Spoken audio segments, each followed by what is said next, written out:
Fala galera, muito bem-vindos a mais um vídeo do canal. Nesse vídeo aqui a gente vai falar a respeito de Antrum. Antrum é um suposto filme amaldiçoado que causa morte para quem o vê. Esse filme supostamente foi gravado nos anos 70, foi exibido em alguns lugares em Budapeste. Quando ele foi exibido teve um incêndio no cinema, e normalmente incêndios começam no projetor, mas dessa vez o incêndio tinha começado como se fosse de forma espontânea em vários pontos da audiência. Depois ele chegou a ser exibido nos Estados Unidos algumas vezes em alguns festivais, mas os festivais rejeitaram esse filme e as pessoas que assistiram morreram de forma misteriosa, meio assim. Uma morreu de um derrame, o outro morreu a partir de ser picado por um peixe venenoso, o outro morreu eletrocutado. Depois o filme foi exibido num cinema em São Francisco e quando teve essa exibição, houve um pânico generalizado no público e as pessoas começaram a brigar dentro da sala de cinema porque as saídas estavam trancadas e uma mulher grávida morreu. E esse filme desapareceu, foi recuperado no final do ano passado num leilão. Algumas fontes dizem que só aconteceu em 2018, outras no final do ano passado. E esse filme, então, finalmente foi colocado numa espécie de documentário que agora está disponível para todo mundo assistir. Hoje a gente vai analisar isso aí. Será que realmente existe esse tal desse filme amaldiçoado? Então, primeiro, Antrum é um filme real. É um filme real que você pode comprar aqui na Amazon, por exemplo. Antrum custa $12 o DVD, ou de 3 a 7 dólares para alugar ou comprar, dependendo do que você quer fazer. Aqui você pode comprar na loja da Microsoft, aqui você pode comprar no iTunes, e aqui a gente tem a página oficial do filme em questão, que é essa página aqui. Aqui tem os lugares em que você pode comprar, todos os detalhes, tem o trailer, etc. Você também pode baixar ou assistir isso na internet de forma ilegal, mas eu evidentemente não vou mostrar como faço, porque senão o YouTube provavelmente vai retirar meu vídeo, além de que é crime. Mas é possível fazer isso, e digamos que de alguma forma eu assisti esse filme, tá? Ou pagando ou baixando, eu assisti esse filme. Então, nesse vídeo aqui eu vou primeiro resumir para vocês o que acontece exatamente no filme, o que faz parte dele, o que não faz, para quem não quiser assistir ou para quem não tiver condições de assistir, etc. E depois a gente vai analisar as alegações. Então, o filme começa com um pequeno documentário. Esse documentário tem 9 minutos, ele afirma que existe uma peça cinematográfica feita nos anos 70, exibida em alguns festivais de cinema. Tiveram diversos incidentes, pessoas loucas, suicídios, incêndios, então o filme foi retirado de circulação. Aí em 2018, uma equipe foi capaz de recuperar uma cópia dessa peça e os membros da equipe são entrevistados, várias pessoas que fizeram parte dessa descoberta são entrevistadas, elas discorrem sobre o ocorrido, algumas estão mais céticas que outras, e então é exibido um aviso legal que dura 30 segundos. Notícia, aviso legal. Ao continuar a assistir esse filme, você concorda que os produtores do filme fizeram você ter consciência da história e do perigo associado com Antrum. Antrum é o nome do filme. Os produtores, distribuidores, cast seria elenco, equipe, e union seria, acho que, sindicatos, e a gerência dos cinemas em todos os níveis estão livres de qualquer tipo de responsabilidade por qualquer evento que ocorra contigo durante ou depois da exibição, incluindo, mas não limitado a doenças, injury seria machucados, perigo mortal ou morte. Se você concorda com isso, de alguma forma, você deve deixar o cinema agora. Isso dura 30 segundos e aí exibem uma introdução com nomes em russo. Então tá aqui Antrum e aparece vários nomes, não necessariamente em russo, nem caracteres cirílicos, que a gente vai ver do que se trata no futuro. Depois, e aqui agora eu não vou colocar imagens do filme para não correr um risco de um strike de copyright, o filme então conta a história de dois irmãos, o Nathan e a Aurelie. Aurelie é a irmã mais velha e esses irmãos têm a cachorra deles, a Maxine, eutanasiada. A Maxine, se eu não me engano, parece um labrador ou um golden, não entendo muito de raça de cachorro. Quando o Nathan pergunta pra mãe dele onde que esse animal de estimação estava, onde que a Maxine estava, se ela estava no céu, a mãe dele responde não, a Maxine está queimando no inferno porque ela se comportava mal. Nesse tempo, enquanto eles falam isso no carro, a Aurelie estava dormindo. Aí o Nathan passa a ter pesadelos com essa ideia e a irmã dele propõe ir até esse local, que é uma floresta na qual as pessoas cometem suicídio. As pessoas pensam que isso é a floresta de suicídio no Japão, mas tem umas bandeiras americanas em algumas cenas, então não parece ser. E é dito que nesse local, Lúcifer, o capeta mesmo, caiu dos céus até o inferno. E se eles cavarem um buraco ali, não necessariamente literal, mas uma coisa mais simbólica, eles podem resgatar a Maxine, usando um livro que a Aurelie obteve de uma colega de escola chamada Ikki. Se a Maxine fosse um chihuahua, o problema seria bem mais simples. O capeta ia estar em cima da mesa com medo da Maxine e não o contrário. O ato de ir até o inferno é um ato sobretudo simbólico, porque eles vão cavando um buraco, eles pegam vários símbolos de várias religiões, formam um pentagrama. Acho que até aqui a gente tem a imagem desse cenário aqui, e aí eles vão cavando, mas não é exatamente cavar e tirando terra e aparecendo demônio. A coisa é um pouco mais complexa que isso, porque conforme eles vão cavando, eles vão recitando algumas invocações, assim por diante, e vários eventos estranhos acontecem na floresta. Tem uma lista de eventos aqui que vão acontecendo. Por exemplo, aparece um esquilo, esse esquilo parece estar morto, mas ao mesmo tempo ele está se mexendo e ele está se comportando de um jeito estranho. Olha, ele diz que é um demônio. Aparece um japonês cometendo seppuku. Seppuku é o ato de suicídio em que o cara pega uma espada e afunda no ventre. Normalmente isso já é feito com um samurai atrás que decepa a cabeça no momento em que a lâmina entra, para abreviar o ato. Mas tem toda uma história a respeito disso, quem quiser pesquisa lá, tem muita informação. Durante a escavação eles encontram uma arma, depois à noite eles acampam lá, eles veem uma mulher nua remando num barco. Aparecem algumas figuras humanoides, meio sombrias, ao redor do acampamento onde eles estão fazendo. Existem barulhos de correntes que eles atribuem ao Cerberus, que é um cachorro que guardaria as entradas do inferno, um cachorro com 3 cabeças. Aparecem as mãos de uma figura monstruosa no riacho e aparecem 2 canibais. Esses canibais cozinham cachorros e também pessoas dentro de uma estátua gigante de um bode, que é essa estátua aqui. Eles colocam uma pessoa aqui dentro, cozinham ela e comem a pessoa depois. No momento em que aparece esse canibal, a Olha ele decide fugir com o Nathan. Eles encontram a coleira da Maxine, ela fala, ó, tá aqui, a coleira da Maxine tá aqui, tá tudo resolvido. Aí o Nathan insiste, não quero fugir, eu quero continuar, não tá satisfeito, a Maxine ainda tá no inferno.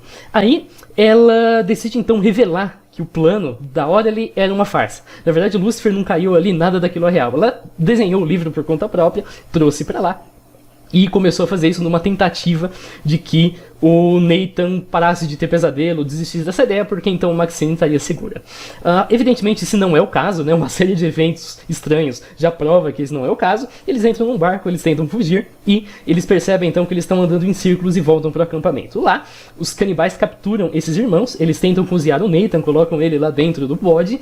A irmã escapa da gaiola, ela mata os 2 homens a tiros, usando a arma que ela encontrou. O Nathan foge, aí o Nathan encontra um cachorro preso numa armadilha de ursos. Não é a Maxine, é um cachorro, um husky, aleatório. Aí ele liberta esse cachorro, exibindo uma cena de fim, e o filme continua depois. Aí volta pra Aurelie, e a Aurelie tá escondida dentro da cabana, exibindo alucinações, e o filme realmente termina. Durante todo esse trecho do filme, são exibidas várias cenas curtas em preto e branco. Essas cenas mostram tortura, basicamente uma mulher nua, amarrada a uma parede, com bastante fita, e os homens estão ameaçando ela com uma arma. No final, eles matam essa mulher. Em todo o decorrer do filme, também piscam símbolos, pentagramas, etc. na tela. No final, é informado, no mesmo estilo documentário do começo, que o espectador acabou de assistir Antrum em toda a sua totalidade e que o filme possuía várias ocorrências de um símbolo que causava problemas mentais em indivíduos e sons de uma dada frequência que fazia a mesma coisa. Beleza, eu contei a história pra vocês aqui, contei o que acontece no filme, vou contar aqui agora o que eu achei do filme. Bom, primeiro, é evidente que qualquer filme, e não só filme, qualquer coisa que você experimenta usando os seus sentidos pode causar efeitos psicológicos e físicos, tá? É essa a ideia de você ter um sistema nervoso. Quando você vê um leão na sua direção, você vai sair correndo. Isso é um efeito psicológico e físico de um estímulo nervoso. Quando você vê uma comédia, você pode rir. Quando você vê um drama, você pode chorar. Quando você vê um filme de terror, você pode ter medo. Quando uma coisa pula na tela, você pode assustar. E a ideia, tá? É exatamente isso. Não tem nada de errado com isso acontecendo. E cada um de nós também reage de uma forma diferente a uma dada entrada sensorial. Por exemplo, tem um filme chamado Tusk. É um filme a respeito de um homem que é transformado cirurgicamente numa morsa. Eu assisti isso aqui e fiquei em pânico por horas depois desse troço. Só consegui dormir quando o dia estava clareando. Eu fechava o olho, eu via a morsa, que é essa morsa aqui. Parece tosco, é tosco, mas sim, eu fiquei em pânico com isso. Por outro lado, eu fui no cinema ver Invocação do Mal. E o maior susto que eu tive foi com criança chutando a minha cadeira no cinema. Eu já mostrei Tusk para vários amigos, né? Eu convenço eles a assistirem Tusk. Alguns deles acharam Tusk tosco e me ameaçaram de transformar numa morsa caso eu continuasse indicando filmes ruins. Por outro lado, eu também, quando era criança, assisti Sítio do Pica-Pau Amarelo uma vez, meus pais me mostraram. E aí eu vi a Cuca, fiquei com medo e comecei a chorar. E na mesma época, Jurassic Park era meu filme favorito, com T-Rex e tudo mais. Isso aqui me deu medo, isso aqui não, isso aqui eu adorava. Então, realmente, não tem muito sentido na forma de como você vai reagir quando você é exposto a uma determinada entrada sensorial. Por isso, só você é capaz de determinar a reação que você vai ter quando você assistir o filme. Só que esse filme, no meu caso, eu vou contar aqui agora o que aconteceu comigo, não foi capaz de me afetar negativamente de forma nenhuma. Os primeiros minutos me impuseram respeito, assim, me fizeram tá afim de assistir, me prenderam, me deixaram ansioso para saber o que ia acontecer, mas depois os minutos seguintes eram a mesma coisa, e tédio, decepção, e isso foi até o final. O filme insiste muito na mesma coisa, que é eventos estranhos que não levam a nada. Então o japonês tentando se matar, aí depois aparece uma arma, aí depois aparece uma figura humanoide, depois aparecem mãos, aquilo, sei lá, depois de um tempo, insistindo na mesma coisa, isso acaba cansando e as coisas acabam perdendo o valor. Pra mim, não me afetou de forma nenhuma. Inclusive, acho que essa foi a noite que eu mais dormi bem das últimas vezes. Eu peguei no sono muito rápido na noite depois que eu assisti esse troço aqui. Claro, piscar um monte de símbolo na tela e colocar trechos de vídeos snuff, que, como vocês vão ver no futuro, não são vídeos reais, mas sim violência dramatizada, não torna esse filme assustador. Sem contar que esse filme podia ser resolvido de um jeito muito simples, né? Começa, mãe, a Maxine tá no céu? Sim, filho, ela tá no céu, tá tudo bem. Acabou. não tem por que existir o filme, né? Dá pra resolver isso com dois diálogos. Mas isso é a minha opinião a respeito do filme, ela não tem nenhum tipo de valor a respeito do que acontece na verdade. Vamos ver então se houveram eventos associados com as exibições desse filme no passado. Então o primeiro evento é esse cinema em Budapeste, na Hungria, que teria pegado fogo em 88. As pessoas descreveram que o prédio parecia ter entrado em combustão espontânea, matou as 56 pessoas que assistiram o filme e os focos, como eu disse, vinham da plateia, da audiência, não do projetor. Aí eu fui no Newspapers, né, pesquisei por ocorrências de um cinema em Budapeste pegando fogo, não tem absolutamente nada aqui no ano de 1988. Tem apenas 266 resultados, né? Mas nenhum deles são a respeito de um incidente. Apenas páginas de jornal que mencionam a palavra Budapeste, fogo e talvez cinema. Talvez nem as três apareçam. Tá aqui. Quem quiser vai um por um, não tem nada a respeito disso. E aqui tem uma lista também de eventos em que estruturas pegaram fogo. Se você pesquisar aqui por cinema, você vai ver que tem 26, 29, 47, 55, 77, 78, 79... 83, 97, não tem nada a respeito desse fogo em Budapeste. É um caso muito estranho, né? Se eu tivesse sido real, mas ele não é. Não tem nenhum resultado a respeito disso. Depois é dito, né, que em 83 o filme, antes então desse evento de 88, o filme passou por pelo menos 7 festivais, foi rejeitado e vários responsáveis por esses festivais morreram. Eles mencionam o nome de 3 pessoas. A Janet Hilberg, que foi vítima de um derrame, como eu disse, em 24 horas. O Tom Stillon, que teria morrido eletrocutado na semana seguinte na cozinha. E o Joe Beringer, que teria sido vítima de uma ferroada de um peixe venenoso. Aí eu fui pesquisar pelos nomes, se tem algum registro, obituário, qualquer coisa. Janet Hilberg não tem nada. Ela morreu em 78. O único resultado que aparece ali, entre aqueles dois, é apenas de uma Janet Hilberg em 83, mas que sobreviveu a um acidente. Não, uma que morreu de um infarto. E pesquisando aqui por Tom Stillon, né, esse nome simplesmente nunca existiu. Um cara chamado Tom Stillon em nenhum lugar, aparentemente. E testando aqui por Joy Bering, Death Movie, e filtrando aqui para antes de dezembro de 2015. Eu coloquei 2015 porque antes desse filme está em qualquer lugar. Vocês vão saber mais sobre isso depois. Também não tem aparentemente nada aqui a respeito. Tem um cara que em 2010 fez uma review de um DVD e é simplesmente isso. Não tem nada a respeito de uma pessoa que morreu com o nome Joy Beringer. Ao menos não na época em que isso deveria ter acontecido. Menciona também depois que em novembro de 93 exibiram um filme para uma plateia que sabia que o filme era amaldiçoado. Toda a audiência durante a exibição foi tomada por um sentimento de ansiedade, isso escalou rápido, eles não conseguiram sair porque as saídas estavam trancadas, e isso matou uma mulher grávida inclusive. Aí fizeram um teste de toxicidade, e isso revelou que a audiência na verdade tinha tomado LSD.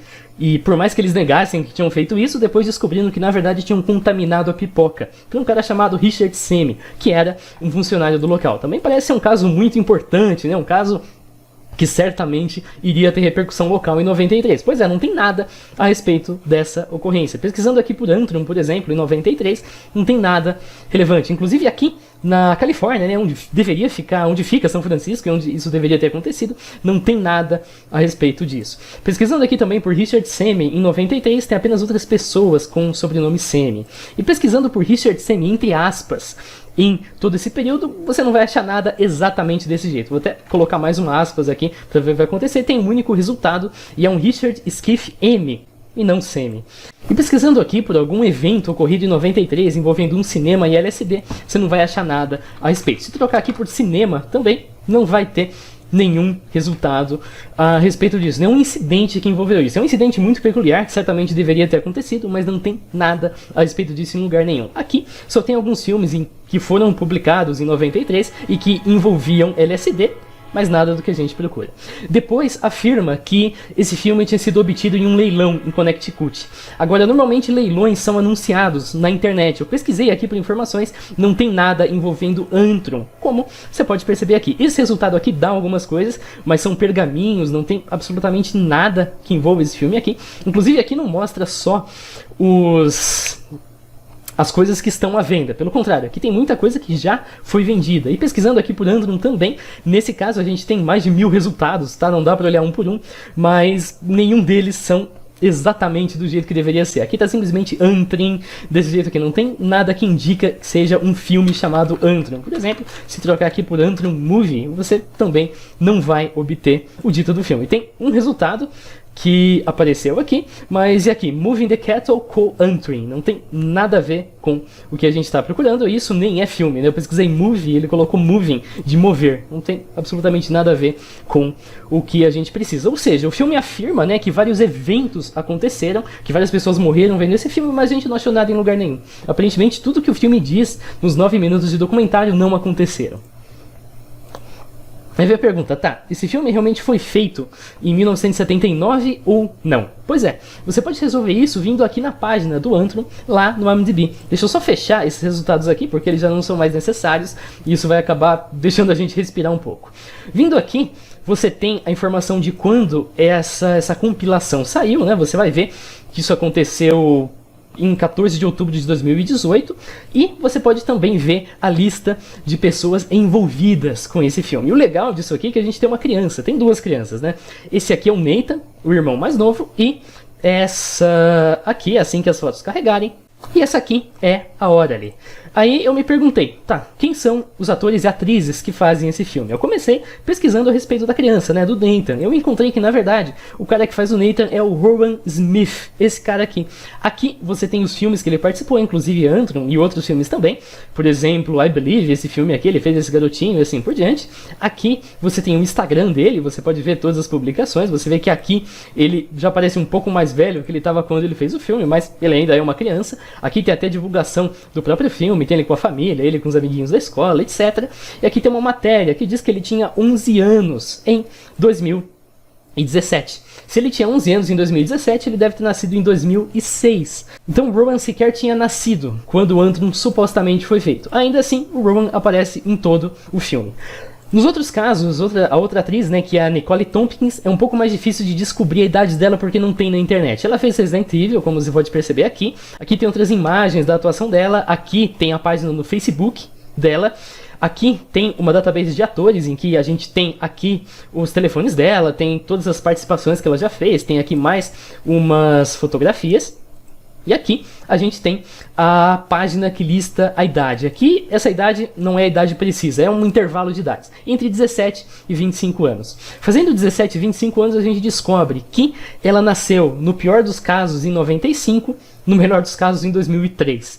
Então, não, a Nicole, que é a atriz que também está em quase todo o filme, que é a Orally, não havia nascido em 79, quando supostamente esse filme teria sido feito.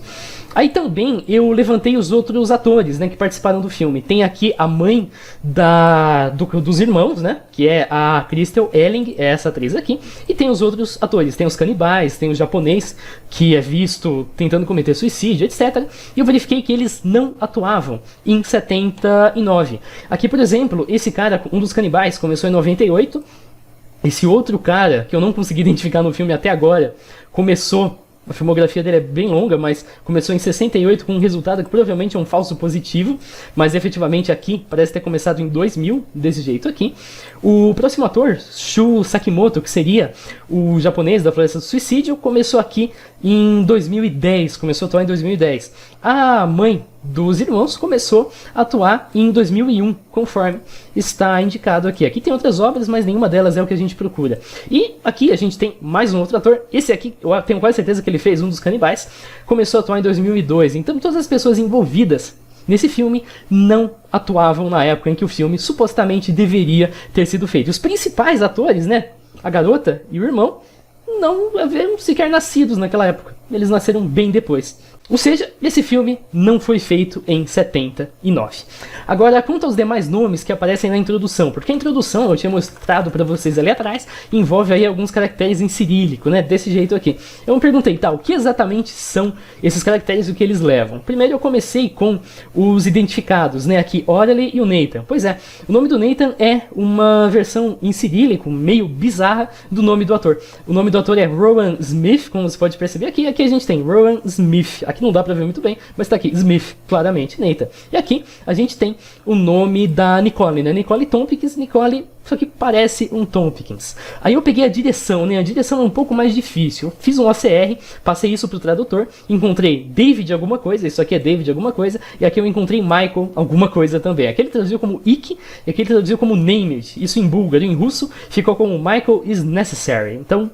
tá bizarro. Mas o nome primeiro é fácil, né? David e Michael. Pois é, o nome dos diretores do filme, segundo a IMDb, que foi lançado em 2018, são justamente David Amito e Michael Laicini. O que eles provavelmente fizeram com esses nomes em russo, e colocaram até um copyright de 79, foi transcrever o nome de todas as pessoas envolvidas para cirílico, de alguma forma, misturando caracteres que nem existem no cirílico e colocar na tela. E simplesmente isso, tá? Os nomes que aparecem aqui não são nomes envolvidos na produção de 79, mas sim na produção de 2018, né? Conforme a data de estreia aqui informa. E por fim, né, já tiveram entrevistas com o diretor executivo do filme e com a Nicole Tompkins. Ambos aqui confirmaram, a respeito de como foi o processo de trabalhar no filme, etc. E que, basicamente, não. Isso aqui não envolve nenhum tipo de maldição. Isso aqui não foi gravado em 1978, mas sim foi gravado recentemente. E além disso, aqui ele até descreve, né, o produtor executivo, que ele viu isso aqui num festival de cinema e que os diretores, os dois diretores, estavam se mantendo em sigilo, estavam agindo como se o filme realmente tivesse vindo dos anos 70 e assim por diante. Aí ele se mostrou intrigado, decidiu produzir esse filme, dar mais detalhes e lançar em todos esses serviços de streaming. Ele diz que ele não acredita na existência de qualquer uma dessas maldições, diz que alguns cinemas levaram um padre para rezar antes do filme ser exibido, mas que não foi notado nada de anormal, nada de estranho em relação à exibição disso aqui. Até ele brinca, e se você tiver errado, se você tiver levado milhares de pessoas que assistiram isso para suas mortes? Ele diz que tem um jeito muito fácil de resolver, você só precisa convencer dois amigos a assistir o filme.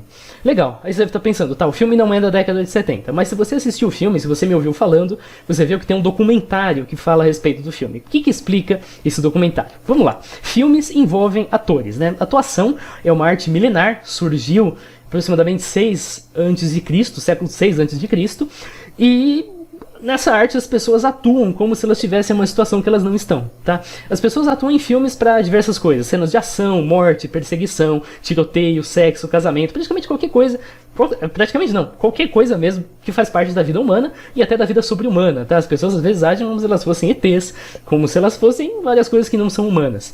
E do mesmo jeito que existem filmes que fazem tudo isso, também tem filmes que simulam documentários. O nome disso é pseudodocumentário ou mockumentário, é uma forma de arte na qual a gente pega eventos fictícios e a gente retrata esses eventos usando atores, efeitos especiais, do mesmo jeito que um filme, mas para parecer que na verdade você está gravando um documentário, que é uma forma de documentar um evento real, mas na verdade não aconteceu. Na verdade, aquilo são simplesmente pessoas agindo como se elas estivessem gravando um documentário. Aqui a gente tem ainda duas camadas disso, né? Porque a gente tem uma camada na qual realmente são atores agindo como se fosse um filme, que é a parte do Nathan, e a gente tem a segunda camada, que são atores também, e também os produtores que fazem parte disso aí, agindo como se eles estivessem fazendo um documentário a respeito de um filme que eles encontraram. A verdade é que não é nada disso, né? Na verdade, tudo esse troço faz parte de um único filme que eles estão produzindo. A gente tem alguns exemplos, né? The Office, por exemplo, a Dunder Mifflin, acho que esse é o nome da empresa, não é uma empresa real, não é uma fábrica de papel real, o Michael não é gerente, o Dwight não é gerente assistente regional, a Pam não trabalha como secretária, são atores, nada daquilo é verdade. Operação Avalanche é um filme que parte da premissa de que o pouso lunar foi forjado e faz um documentário revelando em cima disso, aqueles são atores também. Apollo 18 é um filme a respeito de uma missão lunar que deu errado e encontrou vida extraterrestre. Nenhuma das cenas daquilo lá, tirando as cenas que são reais mesmo, de lançamentos passados, etc., mas nenhuma das cenas da ação propriamente dita são reais, são feitas em estúdio. É basicamente isso, as pessoas fazem esse troço o tempo todo, as pessoas gravam coisas, agindo como se estivessem fazendo documentário, mesmo não estando. Cinema não é só os gêneros mainstream que a maioria das pessoas conhece. Tá, agora você deve ter visto alguém no TikTok dizendo que assistiu o filme e foi parar no hospital. Bom, primeira coisa, não confie em tudo que você vê na internet. Tá? Dizer que passou mal, que foi hospitalizado, que sofreu uma maldição, é muito mais simples do que atrai muitas visualizações do que você dizer o que realmente aconteceu. Tá? Eu assisti e fiquei entediado, ou assisti e tive um medinho ou qualquer coisa assim. É bem provável que a maioria das pessoas que dizem isso estão exagerando. Ou elas simplesmente estão mentindo. Então o cara ficou um pouco assustado, ele disse que teve uma crise de pânico, caiu no chão e começou a espumar, alguma coisa assim. Ou então o cara primeiro faz um TikTok assistindo o vídeo, depois faz um TikTok no hospital. Aí, na verdade, ele gravou aquele TikTok no hospital quando ele foi há dias atrás, porque ele, sei lá, tava com diarreia, e ele só escreveu em cima que tinha sido depois. Então as pessoas mentem na internet constantemente. Não leve a sério tudo que você vê na internet. As pessoas podem mentir, as pessoas podem atuar na internet do mesmo jeito que elas fazem em filmes. Agora, a beleza da arte é justamente o fato de que qualquer pessoa pode agir de um certo jeito sendo exposta a uma coisa. E isso não significa, então, que ninguém vai passar mal quando assistir esse filme. Alguém eventualmente vai, assim como vários outros filmes. Eu, por exemplo, passei mal quando eu joguei Amnesia. Não porque o jogo é assustador e tal, mas porque ele tem um certo blur, não sei exatamente o que acontece, mas me dá ânsia de vômito quando eu jogo. Eu gostaria muito de jogar, adorei a premissa, mas eu não consigo jogar porque me dá ânsia de vômito. Porque, não sei o que acontece. Acho que é a forma como o gráfico é renderizado. Então, é normal que as pessoas vão reagir de forma diferente. Tusk, por exemplo, eu passei mal a noite toda por causa de Tusk. Isso não significa que o filme é amaldiçoado, nada. Apenas que o filme é uma obra que parece estar cumprindo o papel. Se a pessoa assiste, não tá nem aí, parece que esse papel falhou.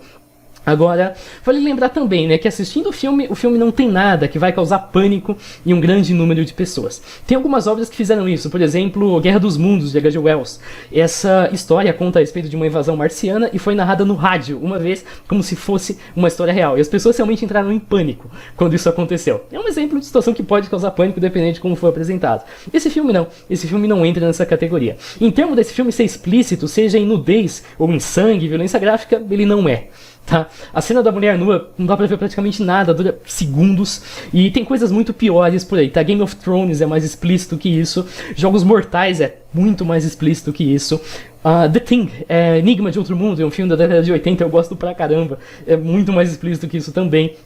Altered Carbon, a segunda temporada não, mas a primeira é bastante explícita. Westworld tá ficando menos explícito, mas em termos de nudez também é bastante explícito, em termos de gore um pouco. E, em suma, tem várias produções que são muito piores em termos de coisas que chocam na tela do que isso. Talvez a associação de elementos possa chocar alguém, mas pra mim não me chocou de forma alguma. Conclusões, né? A gente pode concluir então que a história retratada em Antrum está inteiramente presente dentro de um universo ficcional, nada do que é exibido em Antrum aconteceu na vida real, e que quem clame o contrário, quem fala isso no TikTok, etc., tá mentindo. Não existem registros de que qualquer um dos casos mencionados no começo do filme tenha acontecido no mundo real. E, portanto, de que o filme tenha provocado qualquer tipo de morte ou maldição. O filme não foi feito em 79, mas sim em 18, já que os atores dele condizem com atores que estão atuando atualmente. Não em 2018, perdão, não em 79. O filme faz parte de um gênero mockumentário ou pseudodocumentário, no qual um evento da ficção é apresentado na forma de um documentário. Tem outro filme que eu esqueci o nome, que é a respeito de uma raça alienígena que invade a Terra, eles são benevolentes, porque parece que tinha uma espécie de quasar perto da Terra e foi enviada uma equipe para averiguar esse quasar ou essa anomalia, não sei, também esse mesmo estilo. É um estilo de pessoas dando entrevistas a respeito de como foi o processo de testar, de ir nessa anomalia para ver do que se tratava. Eu não lembro o nome, se alguém lembrar coloca aí, mas é de bem baixo orçamento, eu particularmente não gostei. O filme não contém cenas de violência real, tá? Cenas de sangue, que são poucas, a cena da mulher, etc. É violência dramatizada, tá? É feita em estúdio, ninguém se machuca de verdade. Não sei se assiste The Walking Dead, tá? Tem a cena em que o Negan pega um taco de beisebol com um arame farpado e esmaga a cabeça de 2 pessoas vivas. Pois é, os atores que fizeram aquelas cenas estão bem até hoje, tá? Ninguém morreu por causa daquilo, ninguém teve a cabeça esmagada por causa daquilo, nada daquilo que aconteceu de verdade, tá? Ninguém morre de verdade nessas cenas. Os atores e as pessoas envolvidas nesse filme já afirmaram que ele foi produzido em 2018, não tem nada de amaldiçoado. As pessoas que clamam terem passado mal ao assistir o filme podem estar exagerando, podem estar mentindo, ou podem ter de fato reagido assim, tá? Essa é a magia da arte, as coisas acontecem. E você pode assistir o filme, se você quiser, de forma legal, nos links que eu deixo aí no material. Valeu pelo seu assistir, a gente se vê. Falou!